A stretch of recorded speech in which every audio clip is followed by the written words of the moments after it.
Hola. All right, we're back here with chapter 5. That was just to wake you up a little bit. So let's get started here into section 5, absolute value inequalities, talking about less than. Okay, for both less than and greater than, in order to solve these inequalities, you must use the compound inequalities we talked about 2 sections ago.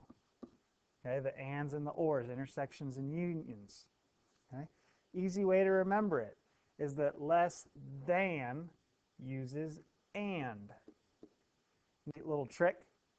Less than uses and. Okay? We want to remember that intersections, which is the proper name for and inequalities, that intersections can be written as one big inequality that had 3 different parts to it. One part was less than the second part was less than the second part. We typically saw it in a final answer, something like 3 was less than x was less than 7. Okay? So what we're going to need to do is we're going to talk about these little steps here in order to write the absolute value properly into the intersection inequality. Okay? Remember that an absolute value can be, when we're talking about equations, it could be equal to the positive or equal to the negative. So there's something going on similar to this for less thans. Okay?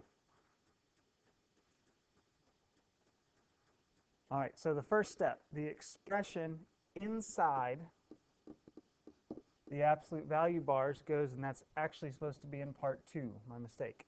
That's a typo. The expression inside the absolute value bars goes in part 2, so it goes in the middle. Okay? The positive solution goes in part 3, and the negative solution goes in part 1. Okay? After you have that set up, it's solved just like we did the compound inequalities 2 sections ago. Okay? So let's try it on this example.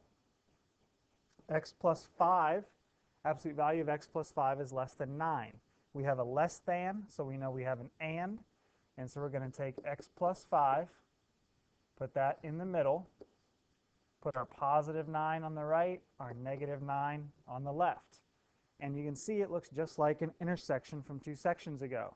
We need to get x by itself, so we're going to subtract 5. We do it from all 3 sides.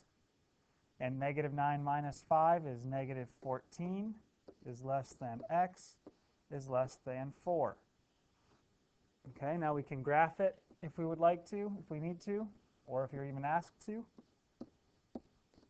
We have negative 14 and we have 4. We both have open dots. I know that x is greater than negative 14, so we have a line going this way. X is less than 4 going this way, so we can see it's an intersection because the x is in between negative 14 and 4. Okay. Remember, there were some cases where both couldn't happen. In this case, we see that both can happen. So this is true, and this is our final answer. Okay? So now see if you can take a minute to do the next one. The absolute value of 3x minus 3 is less than or equal to 9. The equal to doesn't change how you do anything. 3x minus 3 still goes in the middle. 9 goes on the right. Positive 9 goes on the left. Or positive 9 goes on the right. Negative 9 goes on the left. Okay, so pause this for a second, see if you can do it. And when you come back, we'll work through it together.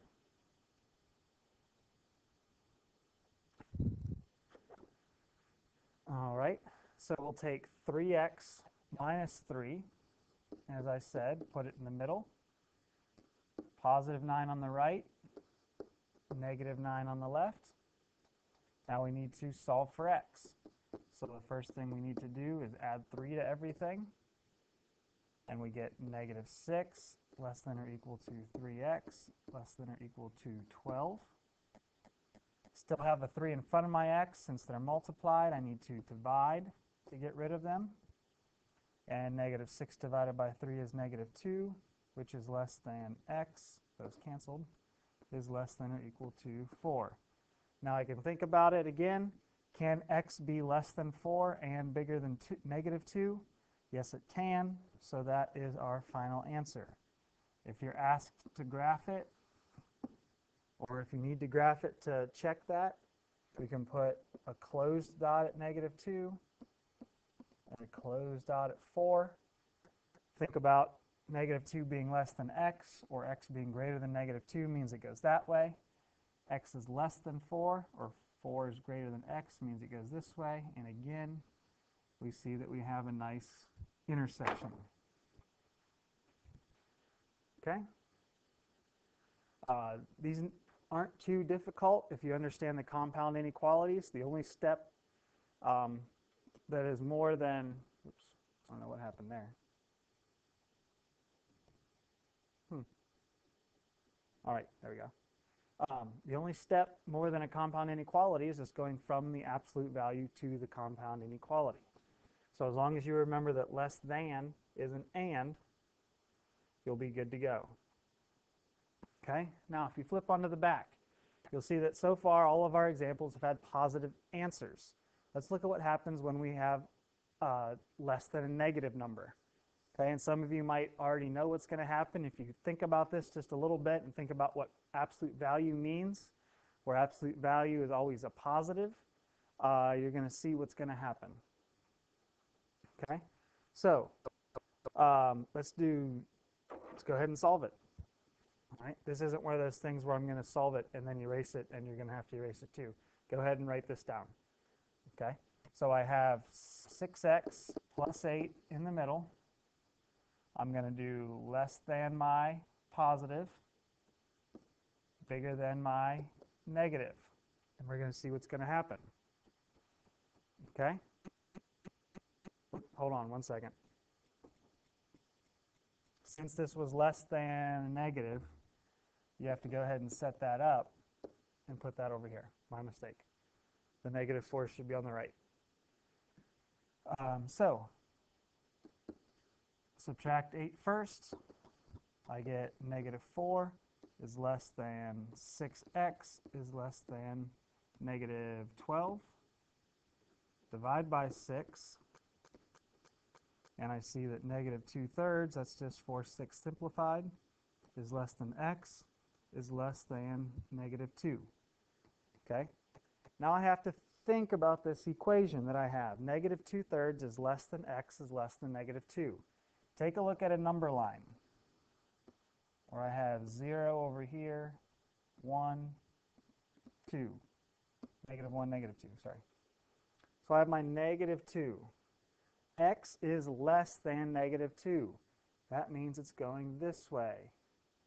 But x is greater than -2/3. -2/3 is going to be somewhere about right there. X is greater than that.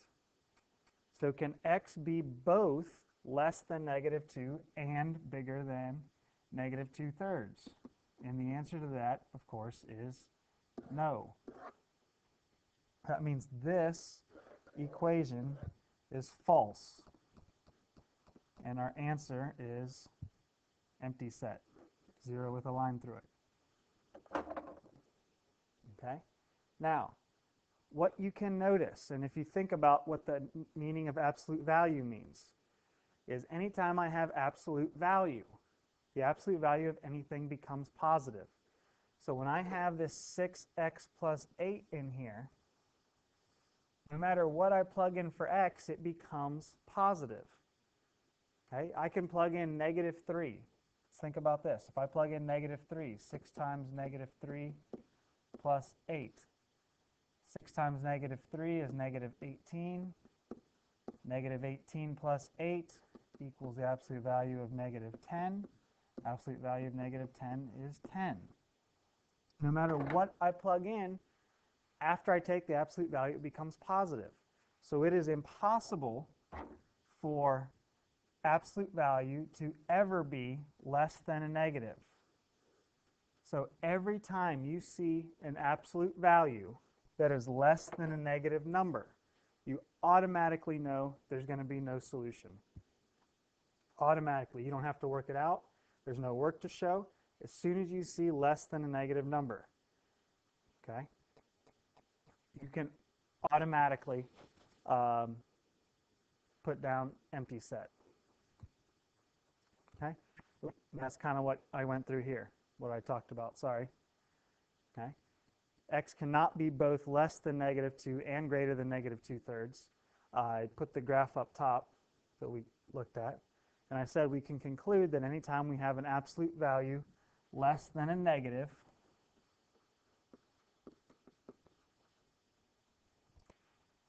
there are no solutions. Okay? And then the last couple sentences here is what I just said. Logically, since absolute value is always positive, we therefore cannot ever have an absolute value less than a negative. Okay? Absolute value can never be less than a negative. So these are all, every time you see less than, absolute values, not just inequalities, but anytime an absolute value is less than a negative, it is automatically the empty set. All right, so next time we'll be doing, what is this? Absolute values with greater than.